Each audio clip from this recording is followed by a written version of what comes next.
James Wiseman, the real scouting index #1 player in his high school class. One of the more overrated #1 rankings in quite some time. We saw James Wiseman get suspended by the NCAA because he accepted money from his coach back in high school or something.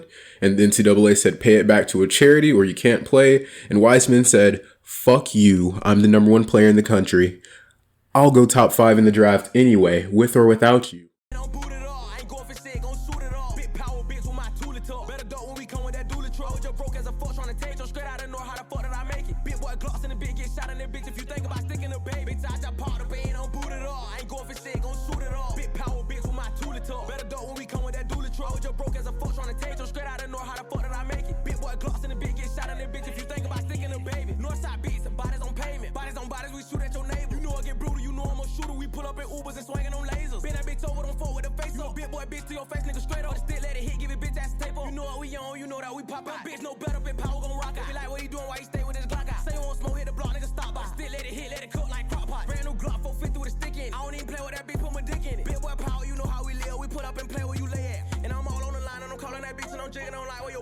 And you bitchin' and throwing them slit shot like we ain't stepping and handling bitch. Had to jump out the car, cause that bitch 110. Got a bad ass habit, I get in the spin. I was losing and fucked up, now I keep winning. 30 bands in my mouth, I just left from the dentist. Bitch, I just popped up, ain't on boot at all. I ain't going for shit, gon' shoot it all. Big power bitch with my toolie talk. Better duck when we come with that dually truck. I was just broke as a fuck, trying to take them straight out of north. How the fuck did I make it? Big boy Glocks in the big get shot. To start this off, I wanted to reach out to you guys watching this video, and I wanted to personally thank you for giving my content a chance. That being said, my goal is to hit 10K by the end of the year, so if you can give this video a like and comment and subscribe, it would be great. Let's work the algorithm and get to the top. To preface the video, I do not think Wiseman is like bad. I just don't think he's really that good or particularly valuable, especially at a top 3 to 5 draft slot where there's going to be a lot of negatives, and it may seem like I'm hating on the guy, but I really don't want him to fail. We're both young guys trying to make it.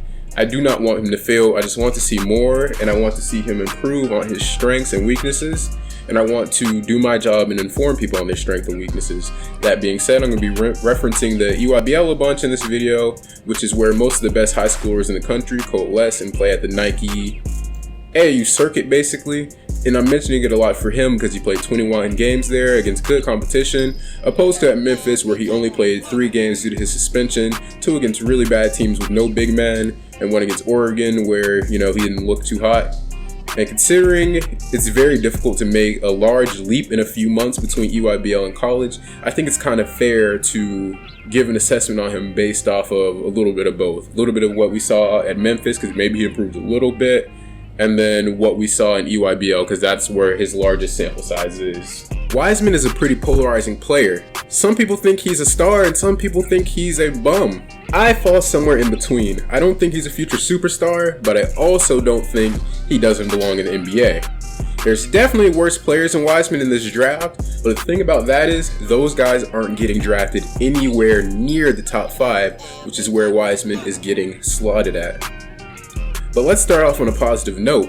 Wiseman is a pretty fluid athlete in the open floor, aka north to south movement, or basically how he moves in a straight line, which should lead into some pretty easy transition opportunities because most NBA big dudes just simply can't keep up with him, because he's almost freakish there. He's like a gazelle in the open floor.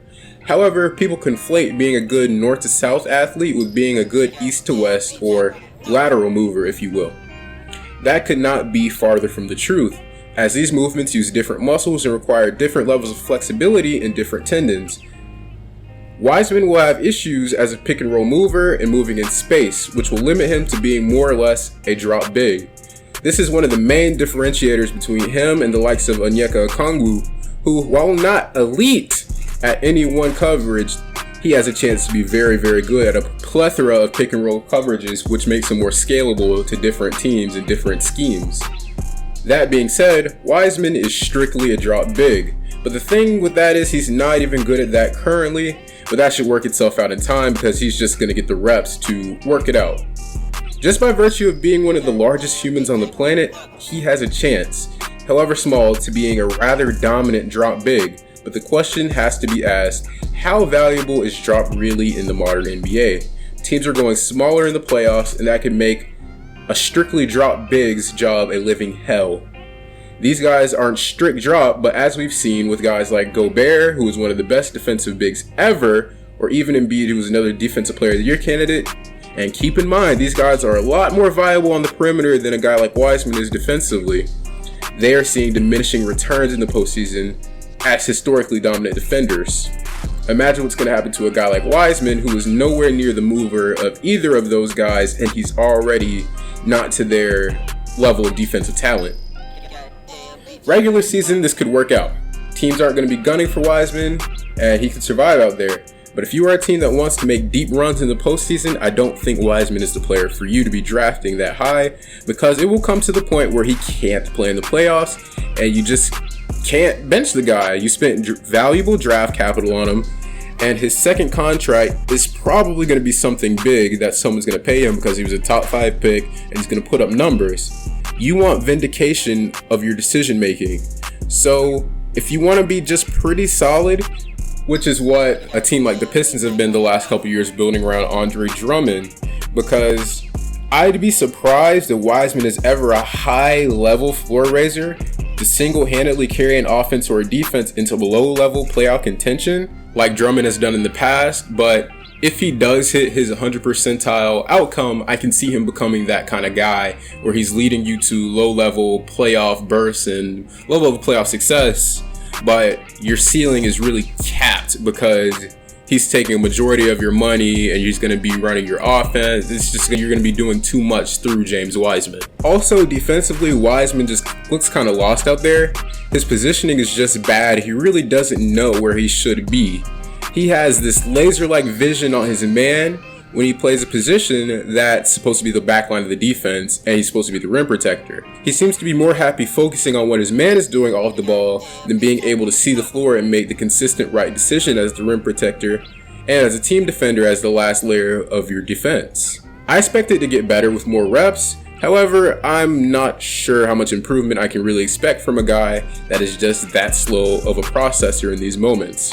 Although some of his defensive limitations can be covered up by him just being a large human being, he, like another young NBA big with some limitations, Mo Bamba, they do some pretty good jobs bothering guys' shots when he gets there, just because he truly is just a big dude, and there's very few people that are going to be bigger than him in the NBA, and he has a chance to be a very good rim protector and deterrent at the next level if some of his processing stuff falls the right way.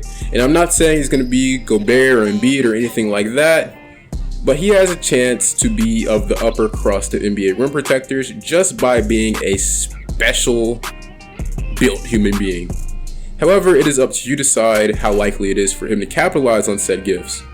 That being said, being huge isn't nearly as impressive when you either are always out of position to allow those tools to save you, or you just aren't out there utilizing it to the best of your abilities. Like during EYBL play, the guy averaged 6.8 rebounds and 1.5 blocks a game, while being one of the largest human beings on earth while playing against high schoolers. Granted, these are some of the best high schoolers going to major D1 programs, but still, they're high schoolers. It appears as though Wiseman took some steps in the right direction in his couple of games at the NCAA level, averaging 10 rebounds a game and 3 blocks. However, he only played one team with a real big guy out there with some real high-end talent in the Oregon Ducks. His production heavily decreased. He was no longer putting up these dominant numbers, he just looked like a guy out there, picking up a bunch of fouls while not being the dominant rim protector that he was against super low level competition at the NCAA level. Enough about the defense. I'm aware that only me and a bunch of other draft nerds really care about that stuff and the nuances of it. So if you want more, you can follow me on Twitter at NotZay22. That's NotZay22. And you can message me about it. I'm pretty good at answering back. But for the most part, most people only have one question. Can he put the ball in the basket? And my short answer to that is sorta. If Wiseman sticks to what he's good at, which is rolling to the rim, I can see him being a pretty nice scorer as a rim roller. He's fluid in straight lines, as I said earlier, and he has an absurd catch radius while being a solid vertical athlete. Despite me having some concerns that he has some issues as a loader, meaning it takes him a while to transfer energy from his legs into the actual jump, because with the best rim runners, they barely have to load. They see the ball go up and they go up. They don't really have to bend deep to get maximum explosion. They can just explode at a moment's notice, like a guy like Brandon Clark that we saw last season at Gonzaga. But Wiseman, if he sticks to that, should be fine. I don't think he'll be a dominant rim roller, but he definitely will be serviceable and effective there. The thing with Wiseman is he doesn't think that's him. Wiseman has a bunch of people fooled into thinking he's a unicorn because they saw some highlights where he hit a contested fading three or a contested mid-range turnaround or a pull-up. I too was fooled at one point. However, when you sit and watch the tape, the volume that he takes these shots is concerning considering how little he makes them.